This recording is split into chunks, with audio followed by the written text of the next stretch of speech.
पूरे 10 साल के बाद दोनों एक बार फिर आमने सामने खड़े थे। दिल्ली में एक शॉपिंग मॉल में यूं अचानक मिलने पर हतप्रभ से एक दूसरे को देख रहे थे। राज ने ही अपने को संयत करके धीरे से पूछा, कैसी हो माया? वही प्यार में भीगा हुआ सर, कोई दिखावा नहीं, कोई शिकायत नहीं। माया के चेहरे पर कुछ दर्द की लकीरें खिंचने लगीं, जिन्हें उसने यत्न से संभाला और हंसने की चेष्टा करते हुए बोली, तुम कैसे हो? राज ने ध्यान से देखा। वही 10 साल पहले वाला सलोना सा चेहरा है, पर न जाने क्यों तेवर पुराने नहीं हैं। दोनों साथ साथ चलने लगे। दोनों के अंतस में प्रश्नों के बाउंडर थे, फिर भी वे चुप थे। राज ने ही चुप्पी तोड़ी। तुम तो दिल्ली छोड़कर बंगलौर मामा जी के पास चली गई थी। माया ने उसे देखा। इसने मेरे एक एक पल की खबर रखी है। मुस्कुराने का प्रयास करते हुए उत्तर में बोली, एक सेमिनार में आई हूँ। दिल्ली में भाभी से मिलने आना पड़ा, उनका फ्रैक्चर हो गया है। अरे, राज भी चौंक पड़ा। किस अस्पताल में है? अब तो घर आ गई हैं। माया चलते चलते एक शोरूम के सामने रुक गई। राज को याद आया कि माया को शॉपिंग का शौक सदा से रहा है। यह सब सुलभ को बहुत परेशान कर दिया करता था, पर इस समय वह चुप रहा। माया अधिक देर वहां नहीं रुकी। बोली, पीहू कैसी है? विवाह हो गया है उसका? अब 1 साल का बेटा भी है उसके। माया मुस्कुरा दी, पर उसकी मुस्कुराहट में अब तीखापन नहीं था। राज बार बार सोच रहा था, यह बदलाव कैसे हुआ? इसमें हुआ भी है या इसका भ्रम है? या राज को आवश्यक कार्य से जाना था। उसने कुछ कहना चाहा, उससे पहले ही माया का स्वर जैसे गुफाओं से गूंजता सा निकला, और तुम्हारे बच्चे पत्नी? राज ठहर गया। बोला, विवाह के बिना बच्चे कैसे हो सकते हैं? और तुम? माया चुप रही। एक कार्ड निकालकर उसकी तरफ बढ़ा दिया और बोली, यह मेरा मोबाइल नंबर है।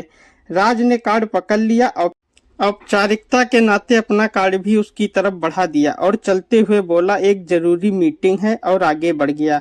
उस रात राज के मन बहुत व्याकुल था। कैसी विडंबना है यह कि शरीर और मन दोनों अपने होते हैं, पर परिस्थितियां अपने वश में नहीं होती। इसलिए तो एक अंग बीत जाने के बाद महसूस होता है कि काश एक बार जीवन वहीं से शुरू कर सकते, तो जीवन अधिक व्यवस्थित ढंग से जी पाते। कौन गलत था, कौन सही, ये सब अब सोचने का कोई लाभ नहीं है। कितना गलत होता है यह सोचना कि किसी को हम 1-2 माह की जान पहचान में अच्छी तरह समझ जाते हैं। राज को अपने दोस्त अंचित के विवाह की याद आ गई। माया अंचित की पत्नी सुलेखा की मित्र थी। विवाह के अवसर पर बारातियों की खिंचाई करने में सबसे आगे। एक तो उसके रूप सौंदर्य का जादू, ऊपर से उसका हंसता खिलखिलाता स्वभाव। राज का मन अपने वश में नहीं था।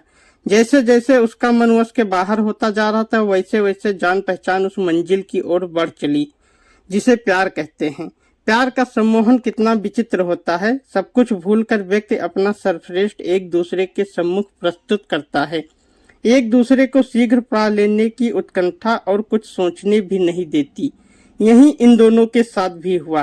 राज इंजीनियर था और माया एक बड़े व्यवसायी की पुत्री। विवाह में बाधा क्यों आती? दोनों बहुत शीघ्र पति पत्नी बन गए थे। विवाह से लेकर हनीमून तक सब कुछ कितना सुखद था, एक स्वप्नलोक सा। माया का प्यार, उसके मीठे बोल उसे हर पल गुदगुदाते रहते। लेकिन घर वापस लौटते ही धीरे धीरे माया के स्वर बदलने लगे थे। घर में सभी उसे प्यार करते थे, पर उसके मन में क्या था यह जान पाना कठिन था। उसने एक दिन कहा था, तुम्हारे यहाँ तो बहुत सारे लोग इस 4 कमरे के घर में रहते हैं। राज चौंक पड़ा।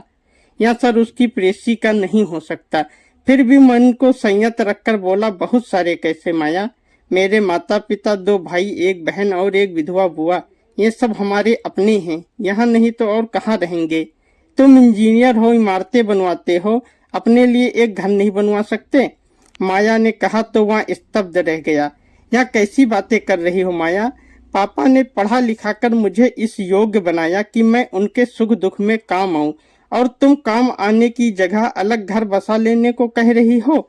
उस दिन माया शायद बहस करने के लिए तैयार बैठी थी। बोली, तुम गलत सोचते हो। हम 2 इस घर से चले जाएंगे तो उनका खर्चा भी कम हो जाएगा। राज को अपनी नवविवाहिता पत्नी से ऐसी बातों की उम्मीद नहीं थी। बात टालने के लिए बोला, जब तक पीहू का विवाह नहीं हो जाता मैं अलग होने की बात सोच भी नहीं सकता। पीहू मेरी भी जिम्मेदारी है। संभवतः वही एक पल था जब पीहू के लिए मानसी के मन में चिढ़ पैदा हुई थी। ऐसी छोटी छोटी बातें अक्सर उन दोनों के बीच उलझन बनकर छाने लगी। घर के सभी लोगों को यह सब समझ में आने लगा था, पर कोई भी विवाद बढ़ाना नहीं चाहता था।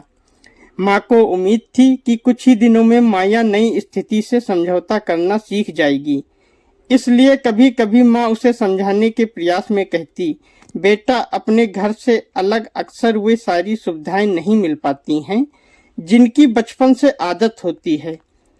तुम्हें भी धीरे धीरे इस नए वातावरण का अभ्यास हो जाएगा। माँ समझा रही थी या फजूल में गिड़गिड़ा रही थी, राज समझ नहीं पाया था।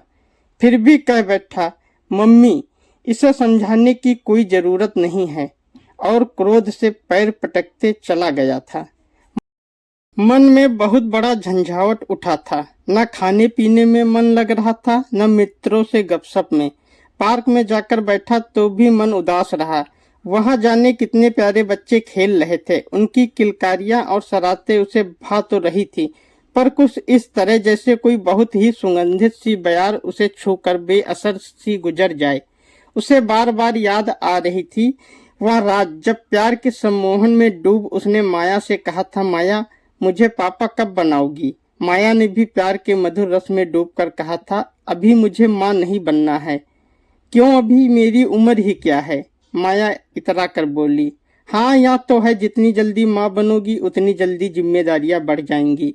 माया गुस्से में बोली, जिम्मेदारियां तो इस घर में कदम रखते ही मेरे तमाम सपनों पर काले बादल सी मंडराने लगी हैं। किन बादलों की बात कर रही हो। राज आश्चर्य और खीज से देखते हुए बोला था, क्यों, मेरे जीवन पर तुम्हारे माता पिता भाई बहन का साया मेरे सपने तोड़ता है। और वहाँ विधवा बुआ, सुबह सुबह उसके दर्शन करो। माया राज की आवाज तल हो उठी। चिल्लाओ मत। माया भी उतने ही आवेग से बोली, वह तुम्हारी प्यारी बहन पीहू, जब तक उसका विवाह नहीं हो जाता हम अपने शौक पूरे नहीं कर सकते। मेरे सारे अरमान घुट रहे, इसलिए कि तुम्हारे पापा के पास पीहू के लिए ज्यादा पैसे नहीं हैं। बस, माया, बहुत कह दिया। राज के अंदर का प्रेमी अचानक बिफर कर पलंग से उठ गया। तुम्हारे संस्कारों में रिश्तों का मत नहीं है तो ना सही। मेरी दुनिया इतनी छोटी नहीं कि पति पत्नी से आगे हर रिश्ता बेईमानी लगे। राज कमरे से उठकर बाहर चला गया। धीरे धीरे ऐसी तकरारें बढ़ने लगी। तब माँ ने एक दिन राज को एकांत में समझाया, अगर माया अलग रहना चाहती है तो मान ले उसकी बात। शादी की है तो निभाने के रास्ते निकाल। शायद दूर रहकर वह सबके प्यार को समझ सके।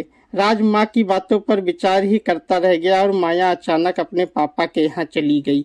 उस सब में सबको लगा था कि वह कुछ दिन में वापस आ जाएगी, पर राज के बुलाने पर भी माया नहीं लौटी। माँ ने कई बार उसे बुलाने भेजा था, पर माया ने कहा कि उसकी तरफ से राज पूरी तरह हर बंधन से आजाद है। जब चाहे दूसरी शादी कर ले, वह कभी नहीं आएगी। माँ को फिर भी भरोसा था कि कुछ माह में माया जरूर वापस आ जाएगी, पर जाने कैसी जिद या घमंड पाल कर बैठ गई थी माया।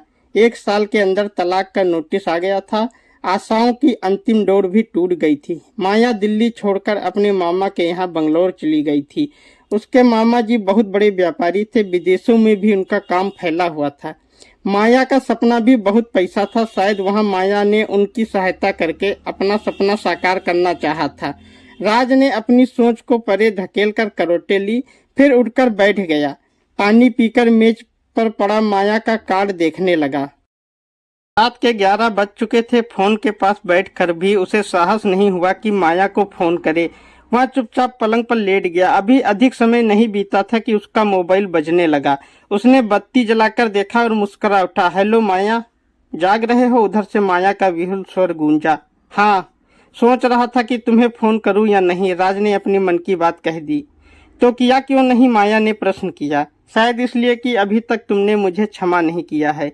माया बोली, ऐसा नहीं है, भूल तो हम दोनों से हुई है। मेरे मन में जरा भी मैल होता तो अब तक मैं दूसरा घर बसा चुका होता। राज ने स्पष्ट शब्दों में अपनी मन की बात कह दी। उधर से कुछ पल सन्नाटा रहा, फिर एक धीमी सी वेदनामय आवाज गूंजी, घर तो मैं भी नहीं बसा सकी। शुरू में वह सब जिद में किया, फिर धीरे धीरे अपनी गलतियों का एहसास जागा तो तुम्हारी याद ने वैसा नहीं करने दिया। दोनों तरफ फिर मौन पसर गया। दोनों के मन में हलचल थी। एक पल के सन्नाटे के बाद ही उसे माया का स्वर सुनाई दिया, राज, मेरी बात को तुम पता नहीं कैसे लोगे, पर बहुत दिनों से मन में एक बात थी और मैं चाहती थी कि तुम्हें बताऊं। क्या तुमसे वह बात शेयर कर सकती हूँ?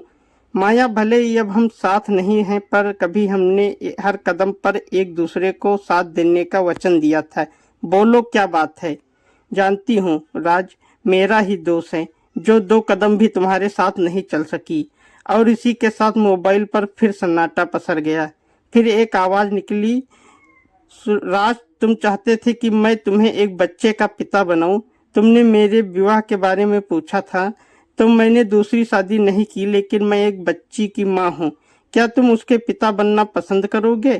क्या? राज चौंक कर पलंग पर बैठ गया। हाँ राज, मैंने विवाह नहीं किया तो क्या, मैं माँ हूँ, एक प्यारी सी बेटी की माँ।